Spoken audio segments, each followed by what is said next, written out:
नमस्कार। स्वागत है आपका ब्रेन ट्री ऑनलाइन प्लेटफॉर्म पे और मैं हूं रवि चौहान। आज हम पढ़ेंगे बहुविरेही समास। आज का हमारा अंतिम जो बिंदु रहेगा वो रहेगा बहुविरेही समास। ठीक है, अभी तक हमने इसके 5 भेद पढ़ लिए थे, 5 प्रकार पढ़ लिए थे। सबसे पहले हमने पढ़ा था अव्ययीभाव समास, उसके बाद हमने पढ़ा था तत्पुरुष समास जिसके हमने 6 भेद पढ़े थे, 6 प्रकार पढ़े थे।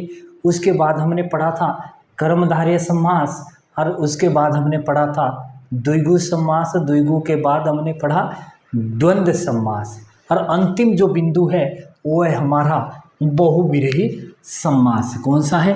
बहुविरेही समास। ठीक है, आज हम पढ़ेंगे बहुविरेही समास और बहुविरेही समास की सबसे पहले हम परिभाषा देख लेते हैं। जिस समास का ना तो प्रथम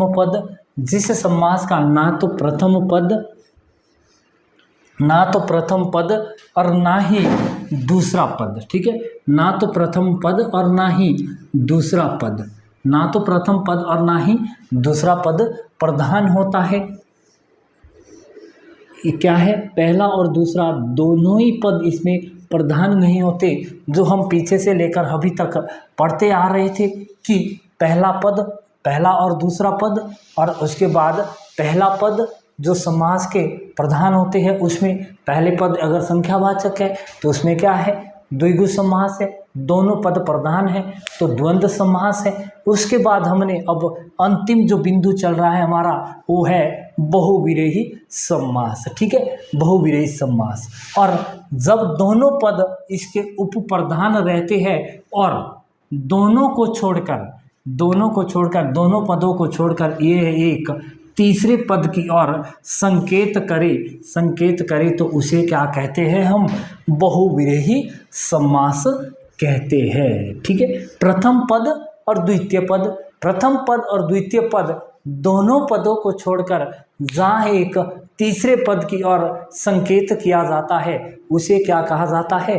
बहुविरेही समास कहा जाता है।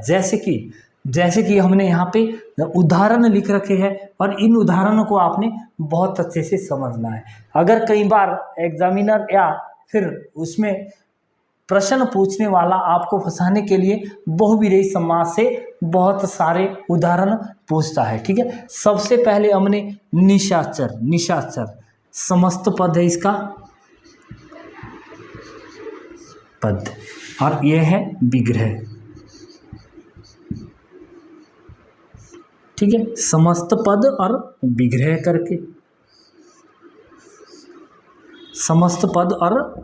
करके सबसे पहले है निशाचर।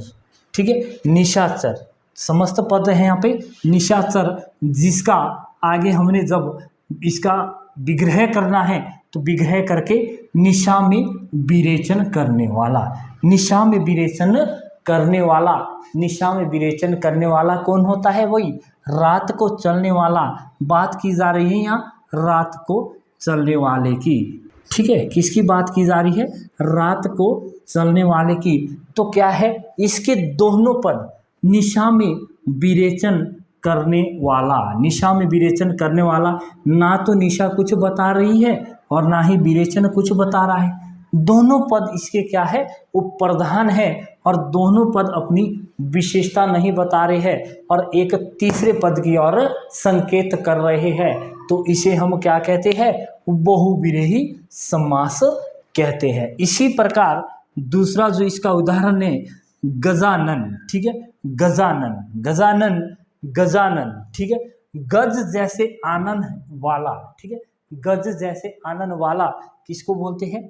विष्णु।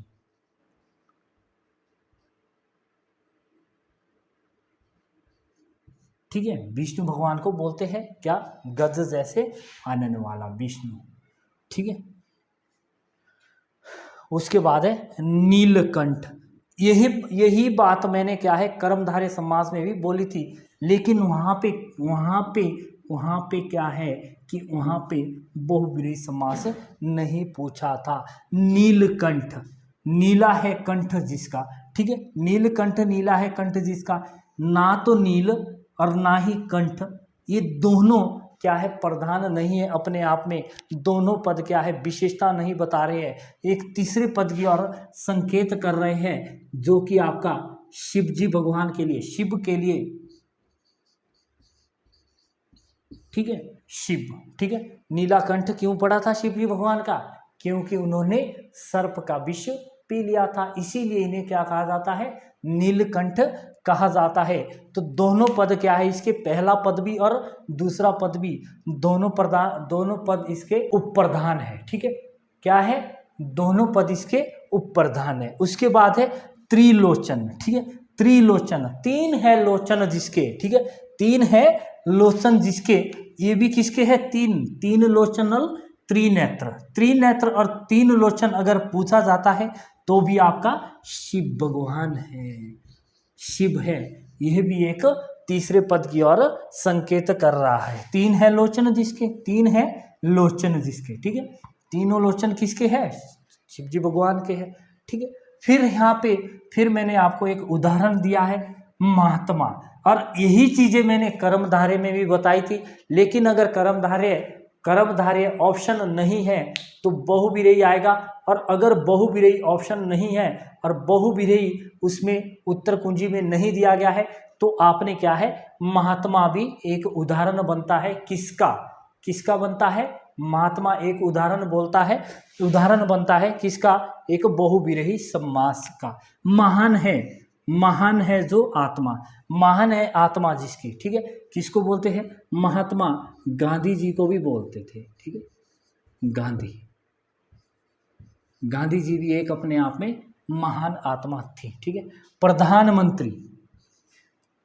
प्रधानमंत्री, मंत्रियों में प्रधान है जो, ठीक है, मंत्रियों में प्रधान है जो, कौन है, प्रधानमंत्री, ठीक है। तो प्रधानमंत्री भी किसका है, एक एग्जाम्पल है, किसका एक उदाहरण है, प्रधानमंत्री भी उदाहरण है एक बहुविरेही समास का।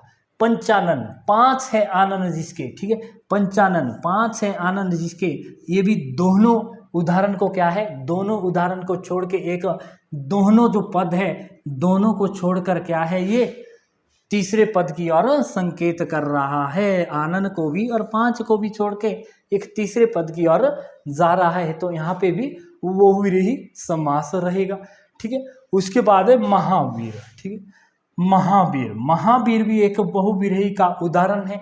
वीरों में महान है जो, ठीक है, वीरों में महान है जो, किसको बोलते हैं भाई, वीरों में महान है जो, हनुमान जी को,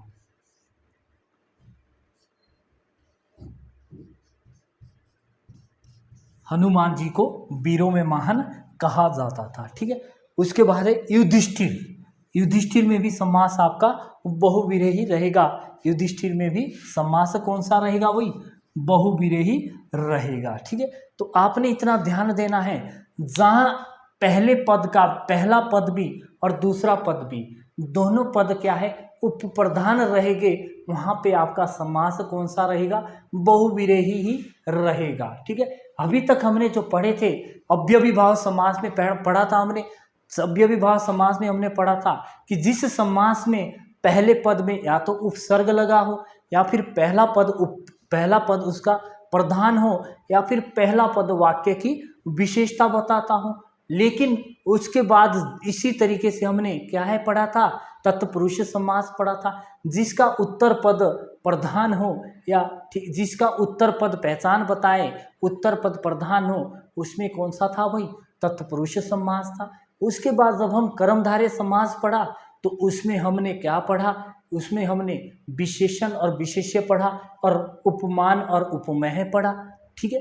और उसी को छोड़ के जब हमने द्विगु समास पढ़ा तो उसमें पहला पद क्या, संख्यावाचक होता है, और उसके बाद जब द्वंद्व समास हमने देखा तो उसके पहला भी और दूसरा भी दोनों पद प्रधान होते हैं, ठीक है। तो इसलिए जब हम अंतिम का जो बिंदु पढ़ते हैं, अंतिम का बहुविरेही जो समास हमने पढ़ा, बहुविरेही समास एक अपने आप में महत्वपूर्ण समास है। तो इसलिए हमने जो बहुविरेही समास पढ़ा, इसके सभी उदाहरण आपने बहुत अच्छे से करने, क्योंकि इसमें क्या है, हम हड़बड़ा जाते हैं, ठीक है, हड़बड़ा जाते हैं तो हम क्या है, प्रश्न हम गलत करके आते हैं, ठीक है।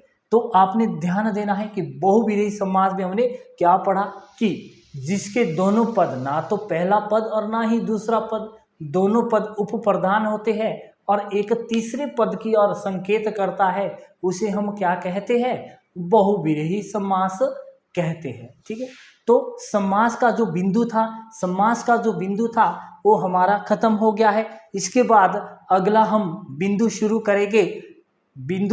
करेंगे, अगली कक्षा में हम शुरू करेंगे हवि तक जो हमारे समास थे, समास वाला बिंदु हमने खत्म कर दिया है और मुझे आप लोगों से विश्वास है कि आपको बहुत अच्छे से समझ आ गया होगा। ठीक है, तब तक के लिए आप सभी को धन्यवाद।